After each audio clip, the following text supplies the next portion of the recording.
Whoa! Texas forever, my friend. Texas forever. Hello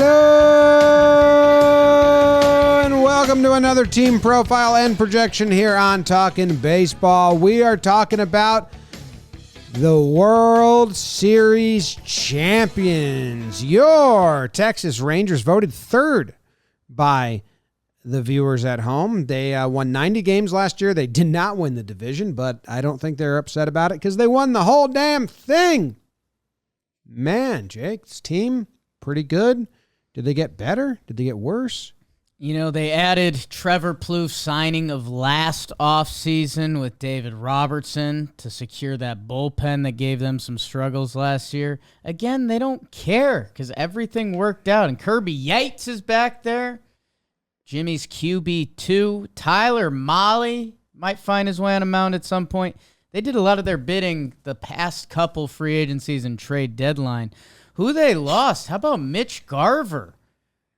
Going up north just to DH regularly. He was batting third in their World Series run. Aroldis Chapman honking horns for Pittsburgh. Will Smith getting jiggy with the Royals. Chris Stratton is gone. Martin Perez. Austin Hedges went to the Guard Dogs.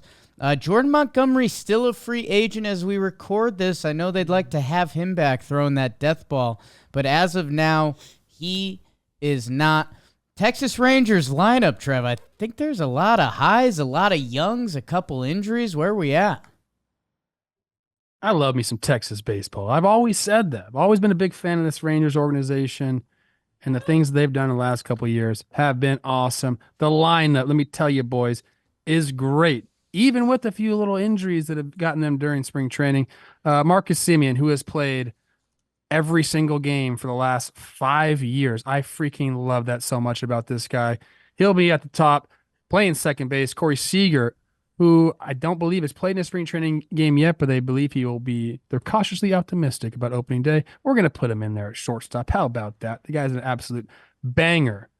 Wyatt Langford, he's not going to bat third in the lineup to start. I know what he's been doing in spring training, people. He's going to be in there somewhere, which is awesome to see. Adolis Garcia will be in right field, hosing people with that hose, and he'll freaking also hit some homers for you.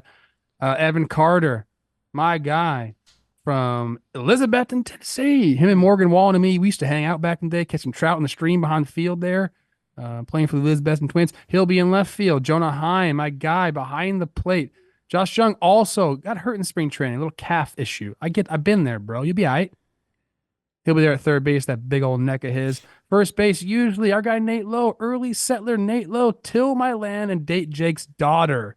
Ooh. He's not going to be there to start the season, so Justin Foscue, young guy, will be taking over. He kind of plays everywhere, but first base is fine for now. And then in center field, Leody Tavares will be manning and doing his thing there. On the bench, Ezekiel Duran, Travis Jankowski, Andrew Kisner, the backup catcher, and utility guy Josh Smith. They brought in some guys, Matt Duffy, old school baseball player. I like that for them. He's there. So the lineup is great. They have some depth if they have some injuries. We know this team banks. James, tell us about the bullpen, or the rotation in the bullpen, please. Yes, I can do both. Evaldi's getting the pill on opening day. John Gray, he's there. Andrew Heaney, he had some wins and some outings. Dane Dunning. Cody Bradford. But on the IL, you got Max Scherzer and Jacob deGrom. Tyler Mahle as well. So that's where the real names are. Closer, Jose Leclerc, David Robertson. They picked him up. Kirby Yates, Danny Duffy. So they did a lot to get bullpen, which is also what they did halfway through the year last year. Josh Spores, Brock Burke, Grant Anderson, and Mark Church. I know that all those names are kind of funny. A lot of them were there, helped them get there, but they still don't, to me, like just sound like, oh shit, that's good. That's all good. This team, I think it's about the lineup and what the pitching can do in the postseason. Evaldi's pretty good. The lineup's crazy. The fact that this kid is going to break camp and be their DH at 22 years old is stupid. He is the 15th ranked prospect in all of baseball. He has been crushing. I watched some of his at-bats, simple kind of swing from the right side, pop. I'd like to see it. We're giving young guys a chance all over the field nowadays. Like I'm in for it, man. And this is the team's MO. Almost as much as Philly is like, bro, we bang. That's what we do. The Rangers, that's the same way they approach the game of baseball. We are going to hit the crap out of the ball, and everything else will just fall into place. Second in average last year, third in OBP, third in OPS, third in runs, third in homers. This team bangs. Yeah, it's funny looking at Fangraphs right now without Seager in the lineup because he's going to start on the IL, like you mentioned. They're not sure of that. They're cautiously optimistic about Seager. Lowe is on the IL. Lowe is on the IL. Currently, without those two in the lineup, it does look a lot different, and it's like, wow, how much are they going to have to lean on Evan Carter and Wyatt Langford, who Evan Carter, obviously won everyone's hearts and looked like he's the next big thing cooking out of that part of Tennessee, like yourself and Noah Khan or whatever. But I'm interested to see. I don't know, man. As I've been looking at the teams on paper, as we do, and that doesn't matter coming off in October where they just won it all. Where are you going with this? I can't wait. These Rangers, I don't know. On paper, like just looking at the Phillies who popped a little bit. I don't know. I'm not feeling the Texas Rangers love as much as I have been some of these other elite teams. Have you thought about Mark Church? I did think about Mark Church when you said it. Okay. Why? Is it not brand names? Like there's some brand names here, bro. I love Marcus Semien. Corey Seager, when he was out there last year, he basically was the AL MVP. So and he's gotten banged up through the years, but he played more than enough games last year and got there. I love Adolis. I think he put up a 39 burger last year, home run wise. And Leody Taveras was underrated too. So I don't know. I guess as I'm looking at the lineup currently, you're banking on a lot of young guys. I don't know. They're young guys that are either huge prospects or they've shown me a little bit between your Zeke Durans and guys like that. But I don't know, because the other half of it is the pitching, like Jimmy mentioned at the end. They're big name talent on that end. I think three of their top 5 starters are starting the season on the IL, but that takes some mental gymnastics too. Because technically the 4 starting pitchers that threw the most innings for them last year are currently listed in the rotation. So then are you looking at Scherzer, DeGrom, Molly as reinforcements potentially for later this year? So I don't know. Just a little bit of mental gymnastics with this team right now. I guess, and I'm comparing that to a team like the Phillies where we looked at everything basically from last October and said, okay, they're going to run back the same brand of Philly baseball we've seen a couple years, where I wonder how much of this team's season is dictated off of Evan Carter and Wyatt Langford, who if they play as the top 6 prospects in baseball they are, that maybe the ceiling for this team is crazy. If they end up having some rookie bumps in the road, what does that mean in a division with Houston and Seattle?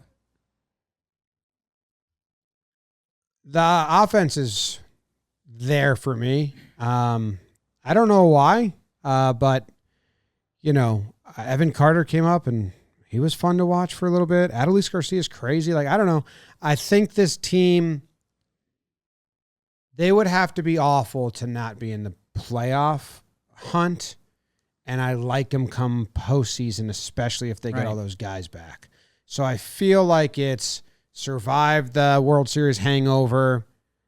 Don't lose out on positioning for the postseason in the first half.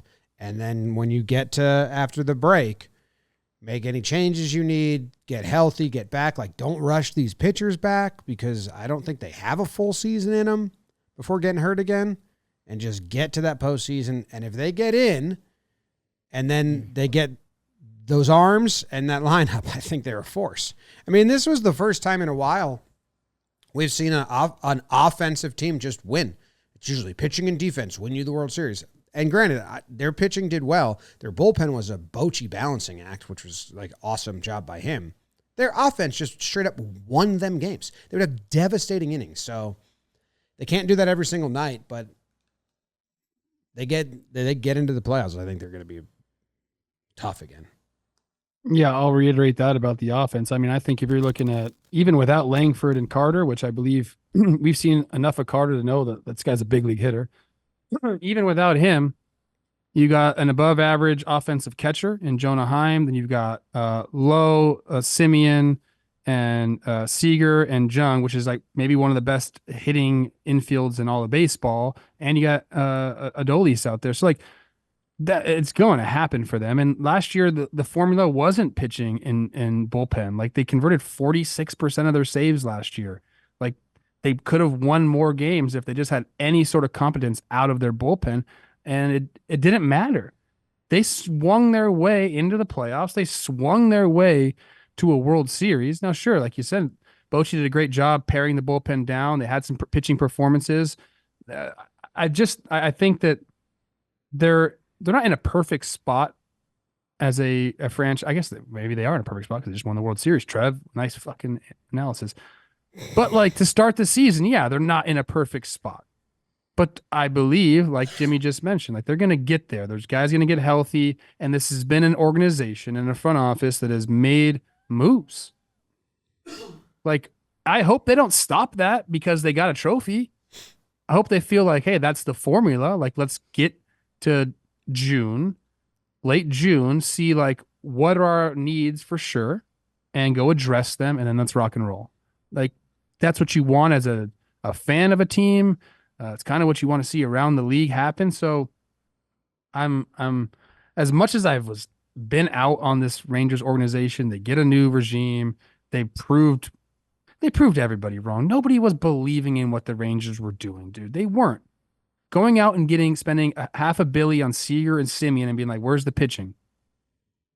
They made it happen, dude. So like you kind of have to be believers now. And until they prove me otherwise, like this is a damn good baseball team. So I mean, it's the pitching could be the flaw. Like if the IL guys, if Scherzer and DeGrom don't come back, just setbacks or just aren't there, and because then like that, Heaney, Dunning, Bradford. What did Dunning do last year? Because Dunning threw like a bunch of innings, almost 178 innings. So he's gonna do it. I mean, John Gray and Eovaldi are gonna be who they're gonna be, and then they got Jack Leiter coming up. Like, is he gonna make an impact at some point this year? Those big old thighs of his, you can't wait to see those, Jake. I know it. And then who's available? Like I said, like they're not afraid to go out and do it. I think they're banking on those guys. They gave some dang good prospects to bring those guys over from the Mets last year. So, what are Rangers fans worried about? What are they excited about? Are they excited about the young guys or just doing it again? Just doing it again, I think. I hope their attendance increases again. Okay. That'd be nice. I think it jumped up before. I think it's nice they addressed the team in a like an easy way. Bullpens are fluid; they're going to change throughout the year. But going out and getting a guy like David Robertson, I know it didn't work out in Miami the way it did the first half of the year for him. But he's a guy I'm always going to say like that's a easy no brainer. Bring this guy into your organization, put him in the bullpen. It's going to help you out. Kirby Yates, maybe not on the same level I think as Dave Robertson, but a guy that's going to help this bullpen out that struggled last year. So. They've made some improvements in an area they needed to do it. And I think, they're just going to bank on getting some of those guys back healthy in the starting rotation. But the lineup to me is long, has depth, like can withstand a few injuries here and there. They showed it last year with Seager being out for, more than, 50 games. So I'm a looking, and I'm a liking. Okay. Attendance average last year, 31,000. That was up 7,000 from 2022. Globe Life Field capacity, 40,000. Are they packing? it? Are they packing the house? B in the H. How much does Yankee Stadium hold? Enough. People still go. Yeah, I guess your question marks, and again, I'm picking apart just because again these are the elite teams that it's almost like where can the wheels fall off? Mitch Garver leaving does hurt. 87 games with an 870 OPS. Like he was really good for them. You know, we talked about Wyatt Langford jumping in, and I don't know how quickly does it click for him. For some rookies, it's day one. Evan Carter, others it could take a little bit. And then I guess just some like I don't even want to say it because he's got an argument for best hitter in the game, but Corey Seager did put together his best offensive season last year. He won dotted, where he's a career OPS in the high 8. So, hey, if that's the Texas Corey Seager that they've got, that's got 2 World Series MVP in the bags now, and that's who he is. But man, he carried. Like he finished second in the MVP, playing 119 games. So, not even a shot fired at a guy who, you know, I think him and Freddie are my 2 best hitters in baseball. But it's hard to just pencil that season back in. Like, you know, if Corey Seager plays to his career numbers, 292, 361, 873, that's still like a decent sized step back. But again, when these are the problems you're worried about, Texas is set up pretty good. I guess the tough West is spinning through my head too. Like Seattle retooled decently, and they've got the pitching. Houston, you know, they're always there, and this Texas rivalry should be excited this year. So I guess it's just doing mental math of who do you truly like in the West when it comes down to it. And I mean, Texas kind of deserves to get the nod because they won the whole damn thing, and that's the goal. But that division was also so close last year that you feel like it's going to come down to a couple injuries here and there. What if the Rangers bullpen's better during the regular season? Because weren't they just awful last year? Feels like that could be an easy fix. They had 33 blown saves last year. Yep. I mentioned converted 46% of save opportunities. 33 blown saves. Imagine, Jake, if they cut that in half. What's half of 33? Go. 16 and a half. Nice, Jimmy. Nice. So then that would make them a 106 win team. Pretty good. Pretty good. I mean, stuff like that makes you think, right? Yeah, you're going to get a little bit of, But my only to the mean. Yeah, but did they make their bullpen better? Like, are D-Rob and Yates going to be that much better? I love myself some D-Rob. I mean, you just really never know. Like you can't.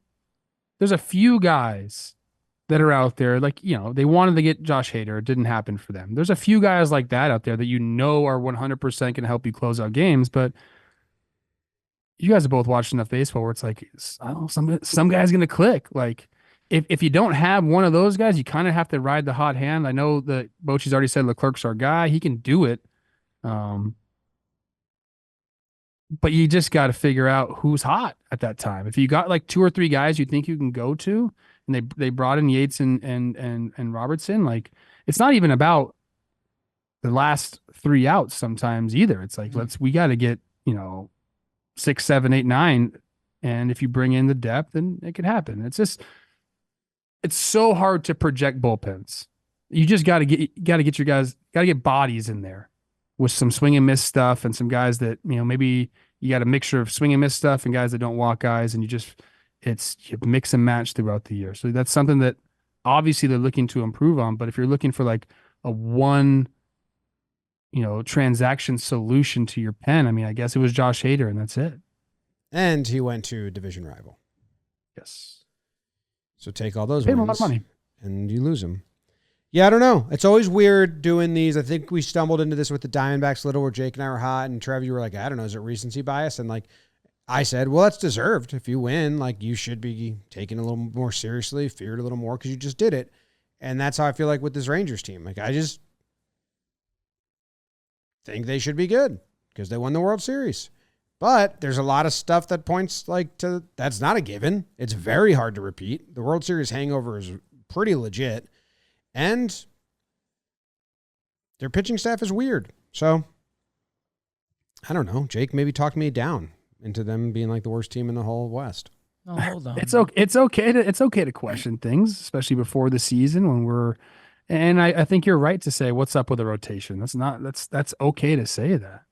I will say last year, I mean, they struggled with some injuries and, they weren't, I don't think anybody really had them winning the World Series at, for sure at any given point last year. But looking at the results, I mean, they only played under 500 in July, and that was 11-13. Every other month was above a 519 winning percentage. Like they kind of like quietly just got the job done, even though they were blowing games time after time. They bashed their way into the postseason and to become World Series champions. And that hasn't gone anywhere. Yeah, I guess because there's part of me that's wrestling my analytics because the offense is gonna figure it out. Like they've got too many options. Like if one young guy clicks, the lineup's crazy, and I think that's gonna happen. So, and I'm an offensive analytics binder. I guess for me, coming off of last season, looking at their September was crazy. They went on a 4-game losing streak, which was they lost 6 out of 7. Then they won 6 in a row. Then they lost 4 in a row. Then they won another 6 in a row. That, I don't know, I kind of have them in the Phillies from last year bucket that the regular season will be cool and all, but kind of like we're alluding to with like, when playoffs start sneaking up and we start looking at those final wild card spots or whoever's going to win the West or who's going to match up with who, and you start talking about the Texas Rangers and we've got whoever Evan Carter, Wyatt Langford turned into in the lineup, and then it's, oh my, Scherzer's back and DeGrom's throwing. Like, I guess I'm not super excited for early Texas Rangers baseball, but I'm pretty hyped for October Texas Rangers baseball because, man, the last 2 people you probably want to see in the box in the AL are Corey Seager and Adolis Garcia. Maybe Altuve with an assist. You're done. I'll find you the schedule for these guys. Schedule me. Okay? And then you'll see they open up versus the Cubs. Okay? You scared? Where? In Texas. Oh, it's going to be hype. Rangers opening day is one of the bigger drinking events in the state, which is saying something. And coming off a World Series. Is that true? That place is going to be a zoo. Rangers opening day is one of the biggest parties in the world. Interesting. Yes. I'm into it. Yeah. Okay, then they go to Tampa for 3. Hate that for them. Yeah? Yeah. Coming off the biggest party in the world, you're in the Trop. They like it there. Then they go to Houston for 4. No, they host Houston for 4. That's a follow-up party. That's not a Love great that. opening to this season. And this day, April 8th, is the Evan Carter ALCS catch bobblehead while the Astros are in town. No way. Then they host the Athletics. Yeah, right. And the 10th is World Series Replica Trophy Day. They got a lot of days because every Sunday is Ice Cream Sunday Day so far. Oh, shit. Then they go to Houston. So they have 1, 2, 3, 4, 5, 6, 7 games against Houston in the first 2 weeks of the season, basically. Take the over. I don't like either team's early pitching. I love both their lineups. Oh, okay. I thought you were talking about the over-under for the Rangers. Then the Tigers, then the Braves, then the Mariners. So they got a tough early schedule, Jake. Okay. You think they're going to dig themselves a hole, bury themselves? No, I wouldn't say that. I just I don't know. I guess one season of this new Texas Rangers, Chris Young, a fellow ball player, are running it. I don't know. It feels kind of bad. I don't know. There's like big Texas energy to this team. Like they kind of survived last year, where at the end it was getting really weird. At one point they were out of the playoffs late to World Series champs, and it's like, I don't know. Baseball world's going to throw a ton of shit at you this year. Some young guy's going to struggle. Somebody's going to get hurt. And I do feel like they're built well to be there in October and be scary as hell in October. But I don't know if the division super matters to them. Let me ask you one question before we get to the DraftKings portion. That's fair. You can do that. Who gives a you-know-what less? Adolis or Randy/Siri in Tampa? See, it's because just Adolis doesn't care either. It's just tricky because Jose Siri does not care. So let's get him out of there, because let's go former Cardinals. Two former Cardinals. Randy and Adolis. Who gives a shit less? I think Adolis. He got the trophy. Randy's got the cowboy boots. He's got the trophy. That sounds like a Cuban country song. I was going to say they should just put Randy on the Rangers. Might as well. Right?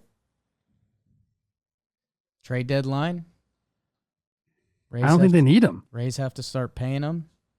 Okay. But it'd be fun to see that. It'd be fun to have them do that together. Some Texas two-step, a couple Cubans. And it'd be fun to go to the DraftKings Sportsbook, get in on all the action for fans headed to the ballpark, or even if you're not, if you're at home, get a little skin in the game. You bet $5, you'll get $150 in bonus bets instantly. Don't forget to use our code Talkin. They've got their daily DraftKings fantasy stuff as well. You could win cash prizes there. Download the DraftKings Sportsbook app now. New customers use promo code Talkin. Bet just $5 on any wager and get $150 in bonus bets instantly. That's promo code Talkin. Only at the DraftKings Sportsbook. The crown is yours. What's the over-under? I'm scared. It's 89.5, and I'm just going to start this by saying I'm going to take the over. Feels right to take the over. I expect this team to be in the playoffs. I expect the playoff benchmark to be like 85 games this year. I don't think this team's gonna sneak in. I think they're gonna go and they're gonna be firmly entrenched into the postseason circle before the end of September. So I'm gonna go over 89.5 wins. You have Mark Church breaking camp. Hell of a spring thus far. 8 innings pitched, 0 earned runs. What did I do for the Mariners? Do you know, Beebs? Yes, the Mariners, you were under, Jake was under, Trev was over 87.5. Shit. I'm taking the Rangers, baby. I set myself up perfectly. Shit. Pitching versus hitting. Combine those two teams. Ooh. Under on the Mariners? Oh, boy. Yeah, you said Matt Chapman would change your mind, and they didn't get him. Okay. They didn't get him. I was over on Houston, I'm hoping. Houston in 92.5, you were over. Jesus. Did I go under on that one? You went under on Houston. John Boy and Jake went over. I don't know. I think Texas people heard it in my voice. I'm a big World Series hangover guy. So I think they're going to be dancing, but I think they're like 87, 88. Because I think parts of the regular season, it'll just be like, hey, let's get this guy back, and then let's cook when we're ready. So, yeah, I'm going slide under with Texas. Regret. Wow. All right. Trev, you went over. It's me. It's Morgan Wallen. It's Evan Carter. We're outside in the sticks of Eastern Tennessee. We're fishing for some trout. All of a sudden, we look over our shoulder. Oh, hey, Adolis. Hey, Randy, do you guys want to play a country song too? Yeah, we do. Let's put the boots on. Let's go stomping around that red dirt. They have the boots on. They're in a skiff. They float by dancing. We wave. I throw a beer. They catch it. They chug the whole thing. Well, kind of pour it over their shoulder / chug. They don't like the beer. A little bit. Yeah, they're out. Okay. Thanks for tuning in, World Series winning Texas Rangers. We make beans over an open fire, and that's all we eat. Sounds like nice. Burning hay kind of smells like skunk. Whoa. Is that Randy's voice? Morgan.